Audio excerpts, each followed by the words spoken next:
Hi అండి, అందరికీ నమస్కారం. అలనాటి రాగిణికి స్వాగతం. ఈరోజు ఒక ప్రత్యేకమైన పండగ గురించి మాట్లాడడానికి మీ ముందుకు వచ్చేసాను. అది కూడా తెలంగాణ పండగ. తెలంగాణ అంటేనే సంస్కృతి సాంప్రదాయాలు. అసలు పండగ అంటేనే సరదాలు సంబరాలు. అందులో తెలంగాణలో బోనాల పండగ అంటే శివశక్తులు, జోగిని ఆటలు, పోతురాజుల వీరంగాలు, వేపాకు రెమ్మల పూనకాలు.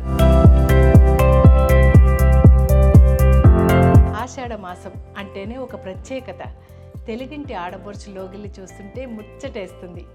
పసుపు కుంకుమ పారాణీలు, పూల జడలు, పట్టు చీరలు కట్టుకున్న ఆడపడుచులు.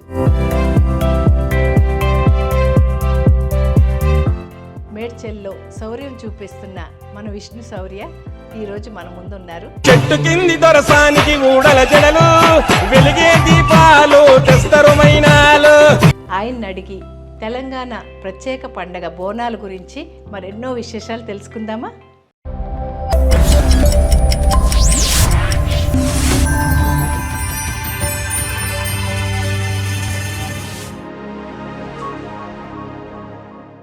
విష్ణు శౌర్య గారు, మీకు శనార్థి.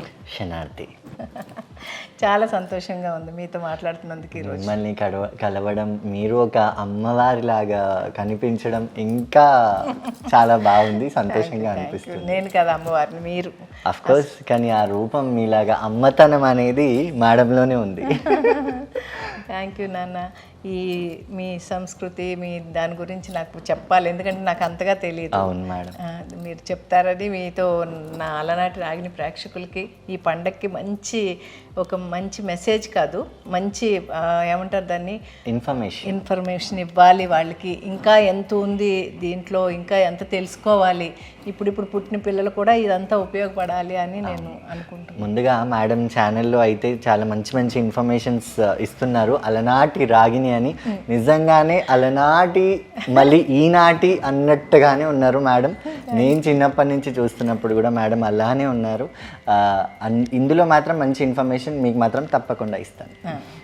చెప్పండి, పండగ స్పెషల్ ఏంటి, అసలు ఎలా మొదలు పెడతారు, ఫస్ట్ డే నుంచి ఎలా జరుగుతుంది? ముందుగా తెలంగాణ అంటేనే బోనాలు, బతుకమ్మ.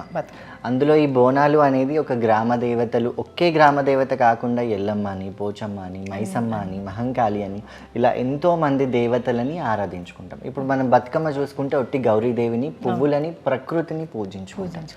ఇక్కడ మాత్రం అమ్మవార్లకి, మనకి అమ్మవారి ఏ విధంగా అయితే అన్నాన్ని ప్రసాదిస్తుందో సంవత్సర పాటు, అలాంటి అమ్మవారికి ఒక్క రోజు మనం భోజనం పెట్టలేమా? అటువంటి భోజనం పెట్టే రోజే ఈ బోనాల పండగ. దాన్ని అత్యంత పవిత్రంగా చేస్తాం, ఎందుకంటే తల్లికి పెట్టడం, మనకి జన్మనిచ్చిన తల్లికి పెట్టడం అనేది గొప్ప విషయం కాబట్టి పసుపు కుంకుమతోని అలంకరించుకొని కుండలో కానివ్వండి, ఇప్పుడు రాగి సర్వలని, ఇత్తడి సర్వలు, వెండి బంగారం వరకు కూడా వెళ్ళాయి. బంగారు బోనం కూడా చేస్తున్నారు. తెలంగాణ ప్రత్యేక పండగ అయిన తర్వాత బంగారు బోనం సమర్పిస్తున్నారు. ఏదున్నా అందులో ఉన్న నైవేద్యం మాత్రం అన్నం, అమ్మవారికి పచ్చన్నం, పచ్చగూర, పచ్చిపులుసు, పరమాన్నం, ఇదే నైవేద్యం. పాత్రలు మాత్రం వేరియేట్ అయినా కానీ ఆ పైన మాత్రం అఖండ జ్యోతి అగ్ని కంటే పవిత్రమైనది ఉండదు కదా. సీతాదేవి కూడా అగ్ని ప్రవేశం చేసిన తర్వాతనే పవిత్రత పొందింది, లేకపోతే తను పరీక్ష నెగ్గింది అని అంటాం కదా. అటువంటి పవిత్రమైన అగ్నిని పైన జ్యోతిగా పెట్టుకొని అమ్మవారికి హారతి రూపంగా బోనాలు ఎత్తుకొని అందరు మహిళలు వెళ్తుంటారు. కాకపోతే నాలాంటి వాళ్ళు ఏంటంటే నృత్యం ఆడుతూ, అంటే అమ్మవారిని ఒంటి మీద పూనుకొని శిగం పేరిట అమ్మవారిని పూనుకొని మేము అమ్మవారికి నైవేద్యం తీసుకెళ్ళి సమర్పిస్తూ ఉంటాం. అది మా ప్రత్యేకత. అంటే కొంతమందే ఉంటారండి ఇలా మగవాళ్ళలో, చాలా తక్కువ ఒకప్పుడు. ఇప్పుడు చాలా మంది అయిపోయారు, ఆడవాళ్ళల్లో అయిపోయారు, మగవాళ్ళల్లో అయిపోయారు. బోనాలు చేయడం చాలా వరకు పెరిగిపోయింది. ఒకప్పుడు ఇంతలా చేసేవాళ్ళు కాదు. మొత్తం ఊరు ఉందంటే ఒక చోటే చేసేవారు. ఇప్పుడు అలా కాదు, వీధి చేసుకుంటున్నారు. ఈ వీధి కాలనీ ఉందంటే ఇక్కడ అలా జరిగిపోయేది. కానీ రకరకాల ఫ్లవర్స్తో అలంకరిస్తారు కదా. అలా అమ్మవారు అలంకరణ ప్రియురాలు. కాకపోతే ఈ పోషమ్మ, మైసమ్మలకు వచ్చే వరకు ఏంటంటే ముఖ్యంగా పసుపు కుంకుమ. ఆ పసుపు కుంకుమని అమ్మవారికి ముఖ్యంగా మనం ఇది చేస్తాం. తర్వాత అమ్మవారికి నైవేద్యం ఇవి తీసుకెళ్ళి అమ్మవారికి నివేదించుకొని మన కోరికలు, ఇంకా జంతు బలులు ఇచ్చేవాళ్ళు జంతు బలులు ఇస్తుంటారు, తొట్టెలు కడుతుంటారు, ఇలాంటివన్నీ చేస్తుంటారు. ఆడవాళ్ళు చక్కగా రెడీలు అవుతారు మంచిగా. చాలా. ఇక్కడ ఇంకో విషయం ఏంటంటే మన సంస్కృతి సాంప్రదాయంలో స్త్రీ యొక్క గొప్పతనాన్ని మనం ఎక్కువగా చెప్తూ ఉంటాం. ఏది చేసినా మనం తల్లిని కానివ్వండి, ఇప్పుడు మన రాష్ట్రాన్ని కూడా ఒక స్త్రీగానే, అంటే భారత మాత అని చెప్పేసి, లేకపోతే మన తెలంగాణ తల్లి అని, ఇట్లా ఎన్నో విధాలుగా, ఆంధ్ర తల్లి అని, ఇట్లా ఎన్నో విధాలుగా సంబోధిస్తుంటాం. ఎక్కడున్నా ఆడపిల్ల గొప్పతనం తెలియజేయడమే మన తెలుగు సాంప్రదాయం. ఇందులో ఈ తెలుగు సాంప్రదాయంలో ఆడపిల్లలు చక్కగా బోనం ఎత్తుకొని వాళ్ళకి చీర, మేమంటే ఇలా బోనం ఎత్తుకొని చేతులు వదిలేసి ఆడుతుంటాం. కానీ ఆడవాళ్ళ విషయానికి వస్తే ఏంటంటే వాళ్ళు చీర చింగులు ఇలా పట్టుకొని, లేకపోతే వాళ్ళ మమ్మీ వాళ్ళు ఇలా పట్టుకొని బుల్లి అంటే పెద్దవాళ్ళు కూడా చిన్న చిట్టి అడుగులు వేస్తూ ఉంటారు. అది చూస్తుంటే మనసుకి ఎంతో ఆహ్లాదకరంగా చాలా బాగుంటుంది. పండుగ అంటే అసలు కలర్ఫుల్ పండుగ, అసలు చాలా చాలా బాగుంటుంది. అసలు రంగురంగుల చీరలు, రంగురంగుల పువ్వులు, రంగురంగుల బోనాలు, ఆటలు పాటలు విన్యాసాలతో జరుగుతాయి. నేను కూడా వెళ్ళాను 2-3 సార్లు బోనాలు పిలిస్తే వెళ్ళాను. చాలా బాగా గౌరవించారు. అక్కడ అమ్మవారు కూడా ఈ నైవేద్యం అంతా పోస్తారు కదా, రతికి పోసారు. అబ్బా నా కడుపు నిండిపోయింది. ఏంటి అమ్మవారికి ఇలా పెడతారా అనిపించింది. అంటే ఒక అంతరార్థం ఏంటంటే అమ్మవారి చూపు పెద్దది, అంటే ఆమె కంటికి అది కనిపించాలి, అందుకే ఎత్తుగా పోస్తారు. మళ్ళీ మనం అంత ఎత్తుగా పోసిన అమ్మవారికి ఒక్క ముద్ద, అది అంతే కదా, ఒక్క ముద్ద. అది ఆ అమ్మవారి చూపుకి మనం ఎంత అందులో చీమల్ లాంటి వాళ్ళం. అంతే అంతే, కరెక్ట్ నాన్న. ఇప్పుడు మీరు చీర కట్టుకుంటారా? అప్పుడు లేదు, ఇలానే ఇలాగే పంచ కట్టుకుంటాను, బండారు పెట్టుకుంటాను, గవ్వలు, ఇరగోలలు, ఆ అలంకరణ వేషధారణ చాలా వేరేగా ఉంటుంది. ఒకసారి చూడాలి అయితే నేను తప్పకుండా. బోనాలు ఎత్తినప్పుడు మీకు అమ్మవారు వస్తారా? ఒంటిపైకి వస్తారు. ఎప్పుడు పిలిస్తే అప్పుడు రారు, కానీ ఎప్పుడు అంటే అప్పుడు కాదు, దానికి కూడా ఒక సర్టెన్ టైమ్, సర్టెన్ ప్లేసెస్ అని ఇట్లాంటివి ఉంటాయి. ఆ టైంలోనే చేస్తుంటారు. అప్పుడు మీకు ఏం తెలియదే? అసలు తెలీదు, అదేదో వెళ్ళిపోతాం. తెలిస్తే మా గురించే చెప్పుకుంటాం కదా. అవును, తెలియదు కాబట్టి రాష్ట్ర సుభిక్షత గురించి కానీ, ఊరి ప్రజల గురించి కానీ, ఎవరికైనా కష్ట సుఖాలు ఉన్నప్పుడు చెప్పాలనుకున్నాయని మీతో చెప్పిస్తారు. అది ఏదో ఒక అమ్మవారు అదేదో ఆనవాళ్ళలాగా చూపిస్తూ ఉంటారు. అది పలుకుల్లాగా, వాక్కుల్లాగా బయటకు వస్తుంటాయి. ఎంతమంది అమ్మవార్లు ఉన్నారు అసలు? ముఖ్యంగా గ్రామ దేవతలు చాలా మంది ఉన్నారు. అందులో ముఖ్యంగా ఈ బోనాలు పెట్టుకునేది మటుకి 7 అక్కజెల్లెలకి, మహంకాళి, మైసమ్మ, పోషమ్మ, పెద్దమ్మ, దుర్గమ్మ, ముత్యాలమ్మ అని ఇలా మన ప్రాంతం బట్టి దేవతల పేర్లు కూడా మారుతుంటాయి. ఇప్పుడు మళ్ళీ అదే మనం ఆంధ్రాకి వెళ్తే మరిడమ్మ అని, గంగాలమ్మ అని, మారెమ్మ అని, ఇక్కడ ఎల్లమ్మని అక్కడ మారెమ్మ అంటారు. అట్లా ఒక్కొక్క పేరుతో పిలుచుకుంటూ ఉంటారు. కానీ అంతరార్థం అంతా తల్లి ఒక్కటే. ఇప్పుడు ఎంతో మంది తల్లులు ఉన్నా మీ అందరికి తల్లి జగన్మాత. అదే విధంగా పేర్లు ఏరియాస్ బట్టి మారుతూ ఉంటాయి, పెట్టే నైవేద్యం మారుతుంది. నైవేద్యం ఇదే పెట్టాలి అమ్మవారికి అని ఏం లేదు. సాధారణంగా నైవేద్యం అనేది బోనాల విషయంలో పచ్చన్నం, పచ్చగూర, పచ్చి పులుసు, పరమాన్నం ఇవి పెడుతుంటాం. పెరుగన్నం పెడుతుంటారు, పెరుగన్నం పెడుతుంటారు. ఇంకా ఆంధ్ర వైపు పొంగళ్ళు పెడతారు. అంటే ఏరియా బట్టి అమ్మవారికి ఎటువంటి నైవేద్యం పెట్టాలి అనేది ఒక సూచన లాగా ఉంటుంది. ముఖ్యంగా మాత్రం పచ్చన్నం పెడుతుంటారు. అబ్బా చాలా బాగుంది. మంచి నిజంగా ఈ బోనాలు స్టార్టింగ్లోనే మిమ్మల్ని కలవడం, ఇలాగ ఈ విషయాలన్నీ తెలుసుకోవడం నాకు చాలా సంతోషంగా ఉంది. మన హైదరాబాద్లో కూడా గోల్కొండ అన్నిట్లో చాలా బాగా చేస్తారు బోనాలు. అసలు ఎంత వేల మంది వస్తారు. అదే గోల్కొండని మొదటి తొలి బోనం ఎత్తేది గోల్కొండ. కోటల బోనం ఎక్కినాకనే పల్లె ప్రజలకి బోనాలు వెళ్తాయి. అంటే ఒక్కో చోట ఒక్కొక్కసారి ఎత్తుతారు. కాకపోతే ఎన్ని చూసుకున్నా మీరు ఆషాఢ మాసంలో మనకి ఫస్ట్ గురువారం కానివ్వండి, ఆదివారం కానివ్వండి, ఫస్ట్ జగదంబిక అమ్మవారికి తొలి బోనం ఎక్కుతుంది. దాని తర్వాత వచ్చే మంగళవారం మన బల్కంపేట ఎల్లమ్మ కళ్యాణం జరుగుతుంది. ఆ తర్వాత 3వ ఆదివారం లస్కర్ మాంకలమ్మకి బోనం ఎత్తుతారు. 4వ ఆదివారం పాత బస్తీ మొత్తం బోనం ఎత్తుకుంటుంది. ఎంత మంచి విషయాలు చూడండి అసలు. అంటే చాలామంది అనుకుంటూ ఉంటాం గోల్కొండ వెళ్దామని, వెళ్ళలేకపోతాం, మళ్ళీ అలా అనుకుంటూ ఉంటాం. ఈసారి మాత్రం క్లియర్గా డీటెయిల్గా చెప్పేశారు కాబట్టి మనం ఇక్కడ మిస్ అయితే అక్కడ కూడా వెళ్ళిపోయి అమ్మవారిని దర్శనం చేసుకుని వచ్చేయచ్చు. కాకపోతే పబ్లిక్ ఎక్కువ ఉంటారు, జనాభా పెరుగుతున్న కొద్దీ మనిషి ఒక ఆశాజీవి. మనిషికి కోరికలు ఎక్కువైనప్పుడు దేవుడే గత్యంతరం. అమ్మ మాకు ఈ కోరిక నెరవేర్చు, ఆ కోరిక నెరవేర్చు అని అడుగుతూ ఉంటాడు. అమ్మవారు ఆ కోరిక నెరవేర్చినప్పుడు కథం వెళ్తూనే ఉంటాడు. తను ఒక్కడ వెళ్ళకుండా తనతో పాటు కొంతమందిని తీసుకెళ్తారు నాకు కాబట్టి తీరింది కోరిక, మీరు కూడా రండి, మీ రండి కోరిక మీరు కూడా అమ్మవారి గొప్పతనం తెలుసుకోండి అని ఇట్లా చేస్తూ ఉంటారు. అదేంటంటే ఒక ఆధ్యాత్మికతను ప్రపంచానికి తెలియజేయడం. అదే ఈ బోనాలలో ఒక అంతరార్థం కూడా అది. అదే. మీరు ఎంతమంది అన్న ఇంట్లో ఫ్యామిలీ? మమ్మీ డాడీ, నాకు 2 అన్నయ్యలు, నేను లాస్ట్ అబ్బాయి, 2 వదినలు, ఒక చిన్న పాప. అరే సూపర్. ఏం చదువుకున్నారు? నేను చెప్తే నమ్మరేమో, హోటల్ మేనేజ్మెంట్ చేశాను నేను. Hotel management, super. అది చేసి ఇంకా ఈ ప్రొఫెషన్లో కంప్లీట్గా వచ్చేసారు. ఇంకా ఇదే దైవారాధనలోనే నడుస్తూ ఉన్నాను. మంచిగా చదువుకొని తల్లిదండ్రులను బాధ పెట్టాను. అయ్యో, ఎందుకంటే ఇలాంటి జీవితానికి వస్తున్నారంటే తల్లిదండ్రులు ఒప్పుకోరు. కొంచెం బాధ పెట్టాను, కానీ ఇప్పుడు సంతోషం కూడా పెడతాను. అదే పోన్లే, అదే కావాలి మనకి. ముందు బాధపడినా కూడా తర్వాత సంతోషం ఇచ్చారుగా, అది మర్చిపోతారు, ఇంకా బాధలు మర్చిపోతారు అంతే. పోతురాజులు అంటారు కదా, పోతురాజులు ఎందుకు వేస్తారు అలా? పోతురాజులు అంటే ఇప్పుడు సాధారణంగా ఇప్పుడంటే అన్నీ అయిపోయి, ఇప్పుడు ఫోన్లో మనం ఇంట్లో ఉండి అక్క ఎక్కడుందో, చెల్లి ఎక్కడుందో, అమ్మ ఎక్కడుందో చూసేంత టెక్నాలజీ మనకు ఉంది. ఒకప్పుడు ఏంటంటే ఆడపిల్ల ఇంట్లో నుంచి ఎక్కడికైనా బయటికి వెళ్తుంది అని అంటే ఎవరినైనా వెంటించి పంపేవారు. సాధారణంగా పెళ్లిగాని మహిళలు ఉంటే అన్నయ్యని వెంట పెట్టుకొని పోవు, తమ్ముడిని వెంట పెట్టుకొని పోవు అనేసి అంటారు. పంపించారు. ఇప్పుడు అన్నీ మారాయి కదా. అట్లానే అమ్మవారికి కూడా ఏంటంటే తమ్ముడు పోతురాజు అమ్మవారికి కావలి ఉండడానికి, అమ్మవారిని సంరక్షించడానికి, మళ్ళీ తీసుకెళ్లే బోనం జాగ్రత్తగా వెళ్ళడానికి నార్మల్గా తొట్టెన్లు కడుతుంటారు. అంటే ఎలా కడతారంటే, మా ఇంట్లో ఉయ్యాలు ఊగితే అమ్మవారిని కూడా ఉయ్యాలలో ఊపుతా, అంటే ఉయ్యాలని తొట్టెలా అంటారు తెలంగాణలో. మా ఇంట్లో తొట్టెలు ఊగితే నీ గుడికి తొట్టెలు కడతా అని మొక్కుతారు. అట్లా మొక్కినప్పుడు అది జాగ్రత్తగా వెళ్ళడానికి పోతురాజులను వెంట పెట్టుకొని తీసుకెళ్తూ ఉంటారు. లేకపోతే పలహారం బండి అంటారు. పలహారం బండిలో ఏంటంటే అమ్మవారిని ఊరేగిస్తూ పొట్టేళ్ళు ఉంటాయి. నార్మల్గా మనం ఏ బండ్లో చూసుకున్నా ఎద్దులో, ఆవులో, గుర్రాలో, గాడిదలో కడుతూ ఉంటారు, కానీ ఇక్కడ పొట్టేళ్ళు కడతారు. ఆ పొట్టేళ్ళని కట్టి అమ్మవారిని అందులో పెట్టుకొని పలహారం తీసుకెళ్తారు అమ్మవారికి. అక్కడ నైవేద్యం పెడతారు. లేకపోతే కొంతమంది ఏంటంటే పంచుతూ వెళ్తారు, అందరికి ప్రసాదం పంచుతూ అమ్మవారి దర్శనం చేసుకొని మళ్ళీ తిరిగి వస్తూ ఉంటారు.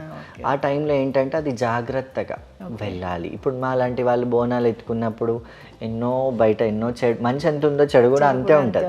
ఆ చెడు నుంచి కాపాడడానికి తన చేతిలో ఉన్న ఇరగోళ్ళు కానివ్వండి, షటార్లు కానీ ఇట్లా ఇలా అన్నప్పుడు నార్మల్గా ఇప్పుడు మనం ఏదో భయంలోకి వెళ్ళినప్పుడు సడన్గా అని అంటే మనం వణుకుతాం, వణికి ఒక అడుగు వెనక్కేస్తాం. అలానే పోతరాజు కూడా ఇలా అన్నప్పుడు ఏదైనా చెడు వచ్చేవి వెనక్కి వెళ్ళిపోతాయంట. తను పాదం వేసి డాన్స్ చేసినా, తను వీరంగా మాడినా, అట్లాంటి ఏ చెడున్నా పోతాయి. చాలా గట్టిగా కొట్టుకుంటూ ఉంటారు. తగలదా వారికి ఆ టైంలో అంత దేవుడే కదా, ఇంకా అంతే, ఇంకా అంటే లీనమైపోయారు అంతే. ఇప్పుడు మేము కూడా అంతే కదా, కొన్నిసార్లు అగ్గి తొక్కుతుంటాం, అగ్నిగుండాలు తొక్కుతుంటాం, ఒళ్ళు హూనం అయ్యేలాగా ఆడుతాం, పొర్లు దండాలు వేస్తుంటాం, ఆడతాం, పాడతాం, ఏదేదో చేస్తుంటాం. ఇంకా అదంతా దైవారాధన. అంతే. పొగ వేస్తారు కదా, పొగ గురించి కూడా చెప్పు. పొగ అంటే ఇప్పుడు సాధారణంగా పొగ అనేది అమ్మవారికి ఇష్టంగానే వేస్తుంటారు. ముఖ్యంగా ఏంటంటే ఇంట్లో ఏదైనా నెగటివ్ ఉన్నా కానీ పొగ వేస్తుంటారు. అండ్ ఇంకొక విషయం, పూనకాలు వచ్చేప్పుడు పొగ ఎక్కువ వేస్తుంటారు. ఎందుకంటే ఆ చుట్టూ ఉన్న చెడు నెగటివ్ ఎనర్జీ ఏదైనా ఉంటే వెళ్ళిపోవాలి, అమ్మవారు ప్రశాంతంగా, లేకపోతే పోతరాజుకి పోతలింగన్న ప్రశాంతంగా రావాలి ఒంట్లోకి, వచ్చి ఏదైనా వాక్కులు చెప్పాలి అని పొగేస్తూ ఉంటారు. క్రిమి కీటకాలు కూడా పోతాయి పొగేస్తే. అట్లా ఏది చేసినా, అంటే మన తెలంగాణ సంస్కృతి ఎంత పెద్దదో, ఎంత గొప్పదో చూడండి. ఏది చేసినా కానీ దానికి సైంటిఫిక్ రీజన్ ఉంటుంది. మనం గడపకు పెట్టుకునే సున్నం, గడపకు పెట్టుకునే పసుపు, బోనానికి పెట్టే సున్నం, పసుపు, కుంకుమ, వేపాకులు, ప్రతిదీ సైంటిఫిక్గానే ఉంటుంది. ఇంకొక సైంటిఫిక్నెస్ ఏంటంటే తొలకరి జల్లుతో మొదలవుతుంది ఆషాఢ మాసం. ఈ ఆషాఢ మాసంలో అమ్మ మాకు వర్షాలు సకాలంలో పడాలమ్మా అని చెప్పేసి అమ్మవారికి బోనాలు అర్పిస్తాం. అర్పించిన తర్వాత వర్షాలు పడతాయంట. పడిన తర్వాత కొంచెమే పడతాయి వర్షాలు. అప్పుడు ఏం చేస్తామంటే మనం మట్టితో గణపతి చేస్తాం. నిజానికి మట్టి గణపతి కదా. ఆ మట్టి గణపతి నీళ్ళల్లో నిమజ్జనం చేసినప్పుడు వాటర్ లెవెల్ పెరుగుతుంది. మనం చిన్నప్పుడు ఏ విధంగా అయితే ఏ కవ్వాత పత్తర్దాల అని స్టోరీ విన్నాం, అలానే మట్టి అందులోకి వెళ్ళి గణపతి నీళ్ళల్లో నిమజ్జనం అయిపోయిన తర్వాత మట్టి అయిపోతాడు కదా, వాటర్ పైకి వస్తుంది. ఆ వాటర్ ప్రపంచానికి సరిపడా అయిన తర్వాత పువ్వులు బాగా వికసిస్తాయి. అప్పుడు ఏం చేస్తామంటే ప్రకృతి మొత్తం అలా అందంగా కనిపిస్తుంది. పువ్వులన్నీ అయ్యాయి, కానీ మహిళలు ఏం చేశారంట ఆ పువ్వులన్నీ తెంచుకొని గౌరీదేవిని పువ్వులన్నీ పెట్టుకొని బతుకమ్మని పేర్చుకుంటారు. అదొక గొలుసు, పండగల గొలుసు చెప్పాలంటే. అసలు వర్షానికి ఎన్ని సంకేతం ప్రకృతికి అలా ఉంటుందన్నమాట. అందుకే మన సాంప్రదాయాలు, మన పద్ధతులు అతి పురాతనమైన ప్రాచీనమైన సంపద మనకి. అంటే వాటిని రిప్రజెంట్ చేస్తూ మనం బ్రతుకుతూ ఇప్పుడు మీ అమ్మమ్మలు తాతలు ఉన్నారు, వాళ్ళు చేసేటప్పుడు లాగే ఉన్నాయి, ఇప్పుడు కూడా లేవు, చాలా మారాయి. అప్పుడు కుండలో చేసేవాళ్ళు బోనాలు, ఇప్పుడు అన్ని సర్వలు ఇత్తడివి, వెండివి, నేను అన్నట్టు బంగారు, ఇవన్నీ అయిపోయాయి. అప్పుడు నిజానికి అమ్మవారికి మాత్రం కుండనే ఇష్టం. కానీ ఆ కుండ ఏమైపోయేదంటే ప్రతి సంవత్సరం కుండ చేసి అవన్నీ నిలువ ఉంచుకొని అవి పగిలితే అపశకనంగా ఏదో అశుభం జరుగుతుందని భావిస్తారు. అందుకే కుండ అనేది తగ్గిపోయింది. దానికైనా సున్నం పెట్టుకొని మంచి బొట్లు పెట్టుకొని చేస్తే అది చూడడానికి ఇంపు కళ్ళకి చాలా బాగుంటుంది. అందరూ ఊరేగింపుకి వెళ్తూ ఉంటే అమ్మవారిని తీసుకున్న అబ్బాయి ఎంత చాలా ఎండిపోతుంది, ఆ సౌండ్లు అన్నీ ఇస్తారు, అందరికి లేచి ఆడాలనిపిస్తుంది. అమ్మో చాలా పూర్వం వచ్చేస్తూ ఉంటుంది అమ్మవారు వచ్చిన అంతే. తల్లి బోనాల పండుగ ఎన్నో జన్మల పుణ్యం నాన్న, నిజంగా ఎంత చిన్న వయసులోనే అమ్మవారు బోనాలు ఎత్తుకుని అలా చేస్తున్నావు అంటే అది తల్లిదండ్రులది అని చెప్పొచ్చు, నా పూర్వజన్మ అని కూడా చెప్పొచ్చు. ఎందుకంటే తల్లిదండ్రులే కదా పుట్టించి, దేవుడు ఎంత ఉన్నా కానీ వాళ్ళే తల్లి, తండ్రి, గురువు, దైవం, ఆకరణ దైవం ఉంది. అది తల్లిదండ్రులు, మా గురువులు నుంచే నాకు వచ్చింది. ఇప్పుడు బాగా ఇష్టపడతారా అమ్మ నాన్నగారు? అంతే. ఇప్పుడు స్టార్టింగ్ లో కూడా ఇష్టపడ్డారు. ఏంటంటే కొడుకు ఎంత ఇదిగా వద్దన్నది చేసినా కానీ తల్లిదండ్రులకు సరే వాడికి ఇష్టం ఉంది కదా అన్న వాళ్ళకి ఒక ప్రేమ ఉంటుంది కదా, చాలా. అది ఉన్న స్టార్టింగ్ లో కొంచెం సరే కానీలే ఇక నీ ఇష్టం ఇక చేసుకో అని ఉండే. కానీ ఇప్పుడు వాళ్ళ ఇన్వాల్వ్మెంట్ కూడా ఉంది. Very good, super. అదే నాకంటే ఎక్కువ వాళ్ళదే ఉంటుంది. అది చాలా గొప్ప నిరూపించుకున్నాం మొత్తం. అంతే, సూపర్. రంగం అంటారు కదా, పచ్చి కుండ మీద నిలబడి చేస్తారు, అది ఏంటన్నా? అది ఏంటంటే అమ్మవారు భవిష్యత్తు వాక్కులు పలుకుతుంది.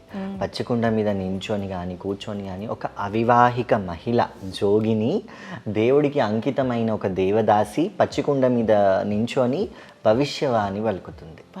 రాష్ట్రం సుభిక్షత గురించి అడుగుతారు, వర్షాలు పాడి పంటల గురించి అడుగుతారు.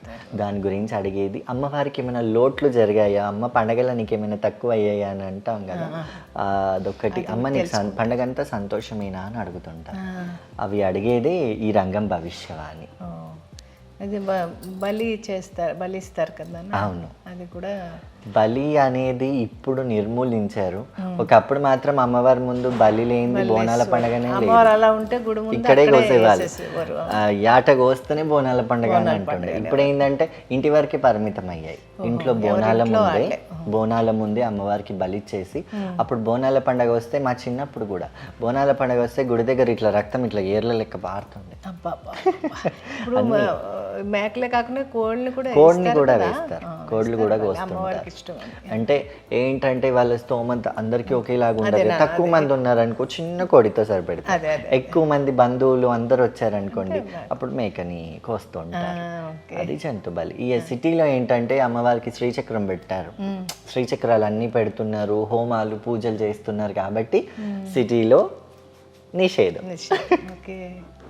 మీకు చిన్నప్పుడు చిన్న వయసు నుంచే మీకు ఇలా బోనాలు ఎత్తుకోవాలి, ఇలా చేయాలి అది ఇది అనిపించేదా? చిన్నప్పుడు బోనాలు ఎత్తుకోవాలని అయితే అనిపించలేదు. చదువుకున్నాను, పూజలు ఎక్కువ ఇష్టం. అప్పుడు ఏంటంటే వారం అంటే శుక్రవారం వచ్చిందంటే అమ్మవారి చుట్టూ ప్రదక్షిణలు చేస్తుండే. అమ్మవారి దగ్గరే కూర్చొని ఇంకో అమ్మ ఇంకో నువ్వు తిను నేను తింటా అన్నట్టుగా ఉండేవాడిని. పూజలు చేసేవాడిని, అంటే అమ్మవారిని అలంకరించడం అవన్నీ చేసేవాడిని. ఒక్కొక్కసారి ఏంటంటే మేము ఇలా అనుకుంటాం, ఇప్పుడు నార్మల్గా మనం ఏదైనా ఫంక్షన్కి వెళ్తాం, ఇప్పుడు ఒక మీరైనా నేనైనా ఒక డ్రెస్ ఒక శారీయో పెట్టుకుంటాం, అదే కట్టుకొని వెళ్తాం. కానీ అమ్మవారికి నేను అలా అన్నీ షాపింగ్ చేసి పెట్టుకుంటాను. కానీ తీరా చూస్తే నేను షాపింగ్ చేసింది ఒక్కటి ముట్టుకోను, వేరే వాటితోనే అమ్మవారు రెడీ అయిపోతుంది. అది ఏంటో అసలు అదే చాలా విచిత్రం అనిపిస్తుంది. అంటే మనం ఎలా చేయాలనుకున్నామో అలా చేయనియదంట అమ్మవారు. అంటే మనం ఒకటి తలిస్తే దైవం ఇంకోటి తలుస్తుంది. ఇది కరెక్ట్. ఇది చాలాసార్లు విన్నాను. చాలా విషయాల్లో పెద్దవాళ్ళు అనే మాట ఇదే చెప్తుంటారు. మనం ఒకటి అనుకుంటే దైవం ఇంకోటి చేస్తాడు. అంటే అమ్మవారు తనకి ఎలా నచ్చిందో అలా రెడీ అవుతుంది. నేను అనుకున్నవి అక్కడ జరగవు. మళ్ళీ అంత అయినాక అబ్బా ఎంత బాగుందో అని మళ్ళీ ఒక అక్క తమ్ముడు ఒక తల్లి కూతురు ఎంత ముద్దుగా రెడీ అయ్యామని అదొక హ్యాపీనెస్. చాలా హ్యాపీనెస్. అలా ఉన్న నేను ఇట్లా బోనం ఎత్తుకుంటాను అసలు అనుకోలేదు. ఇలా శిగమోగుతాను ఇలా పేరెంట్స్ ఇది అంతా అని కూడా అనుకోలేదు. అది అనుకోకుండా అలా వేసేసింది అంతే. ఇప్పుడు ఇలా బోనం ఎత్తుకున్న అబ్బాయిలది పెళ్లి చేసుకోవచ్చా? పెళ్లి చేసుకోవచ్చు. చేసుకుని వాళ్ళు కూడా ఉన్నారు. దేవుడికి అంకితమై ఉన్న వాళ్ళు కూడా ఉన్నారు. దేవుడికి అమ్మ ఇంకా నేను నీ సేవలోనే ఉంటాను అంటే వేషంగా ఒక పుట్టడం ఒక మగవాడిగా పుట్టినా కానీ అమ్మ నేను నీకే అంకితమై ఉన్న వాళ్ళు చాలా మంది ఉన్నారు. అది చాలా గొప్ప విషయం. అదే కదా నిజంగా. మీరు పెళ్లి చేసుకుంటారా? ఇంకా ఆ పేపర్ ఓపెన్ అవ్వలేదు. ఇంకా ఆ లెసన్ రాలేదు. యాక్చువల్గా ఆ లెసన్ వచ్చినప్పుడు అమ్మే ఉండి చేస్తారు. చిన్నగా బుద్ధిగా ఉన్నాడు కదా అప్పుడే కాదు, ఇంకా కొంచెం పెద్దోడు అవ్వాలి. అలా చాలా మంచి విషయాలు చెప్పావు నాన్న. నిజంగా చాలా బాగా అనిపించింది. ఎందుకంటే ఈ పండగ ముందే నిన్ను పిలుచుకుని ఇలా నేను ఇంటర్వ్యూ చేయడం అనేది చాలా గొప్ప విషయం. మా అలనాటి రాగిని ప్రేక్షకులు కూడా చాలా హ్యాపీ అయిపోతారు ఈ ఇంటర్వ్యూ చూసి. చాలా విషయాలు తెలిసినాయి నాకైతే. నిజంగా నేను ఆంధ్ర మాది, కానీ నేను పుట్టింది కర్ణాటక, పెరిగిందంతా చెన్నై మెడ్రాస్లో, ఉండేది హైదరాబాద్. ఇప్పుడు ఏ భాష అని చెప్పండి. నేను హైదరాబాద్లో మాత్రం కానీ ఇక్కడ వచ్చాక ఏంటంటే ఈ పండుగలన్నీ నాకు ఎంత సంతోషాన్ని ఇచ్చినాయి అంటే చెప్పొద్దు. అసలు బోనాలు అనగానే అబ్బాయి ఎంత బాగా రెడీలు అవుతారు, చక్కగాను ఎంత బాగా చేస్తారు. అమ్మవారి అలంకరణ, ఆ బోనాలు ఎంత మాకు చేస్తారు. మా వినాయకుడు మండపంలో బోనాలు తయారు చేసి చక్కగా కోలాటం ఆడతారు. సాయంత్రం పూట అంతా చాలా హడావుడిగా ఉంటుంది. వెళ్ళి కాసేపు వాళ్ళతో సరదాగా ఆడేసి వస్తూ ఉంటా. షూటింగ్ నుంచి కూడా మేకప్తో అక్కడే దిగేసి వెళ్ళిపోతూ ఉంటాను అనమాట. నేను మీరు అన్నట్టు ఆంధ్రాలో కూడా ఉంటాయి కదా సంబరాలు తిరునాళ్ళు పెరగలేదు కదా అక్కడ. కర్ణాటకలో ఉన్నా. కర్ణాటకలో వేరే. అయితే ఈసారి తప్పకుండా మేడం ని నా బోనంకి తీసుకు వస్తా. అంతకన్నా అదృష్టం ఆయన చక్కగా. అప్పుడు మీరందరూ కూడా చూడొచ్చు. అదే కదా. థ్యాంక్ యూ నాన్న. Thank you so much. Thanks అమ్మా. మీకు ఇంకా బాగుండాలి. ఆ అమ్మవారు చల్లగా చూడాలి మిమ్మల్ని నిండు నూరేళ్ళని నేను మనస్ఫూర్తిగా. మీరు కూడా అమ్మ కూడా మనల్ని ఎప్పుడు ఇలాగే నవ్విస్తూ మనల్ని కవ్విస్తూ, ఆమె సీరియల్స్ కానివ్వండి, ఆమె నటన కానివ్వండి, ఆమె సెన్స్ ఆఫ్ హ్యూమర్ కానివ్వండి, అసలు అది వేరే లెవెల్ ఉంటుంది. అది అలాగే చిన్నప్పుడు అందరు చూస్తుంటారు అమృతం సీరియల్, మేడం కూడా అందులో ఉన్నారు. అందుకే నేను ప్రేమగా అమ్మానే పిలుస్తున్నాను, అమ్మానే పిలుస్తాను. అంతే కొడుకు, కొత్త కొడుకు వచ్చేసాడు నాకు. థ్యాంక్ యూ నాన్న. Thank you so much. చూశారు కదండి మన అలనాటి రాగిని యూట్యూబ్ ఛానల్లో ఇంటర్వ్యూ. ఎవరిది అనుకుంటున్నారు? విష్ణు శౌర్య గారు. మన బోనాలు స్పెషల్ అనమాట. చాలా బాగా చెప్పారు. నిజంగా ఆ అమ్మవారు మిమ్మల్ని అందరినీ కూడా బాగా చూడాలని మనస్ఫూర్తిగా మేమిద్దరం కూడా కోరుకుంటున్నాము. అందరికీ బోనాల శుభాకాంక్షలు. అందరికీ అలనాటి రాగిని ప్రేక్షకులందరికీ బోనాల పండుగ శుభాకాంక్షలు.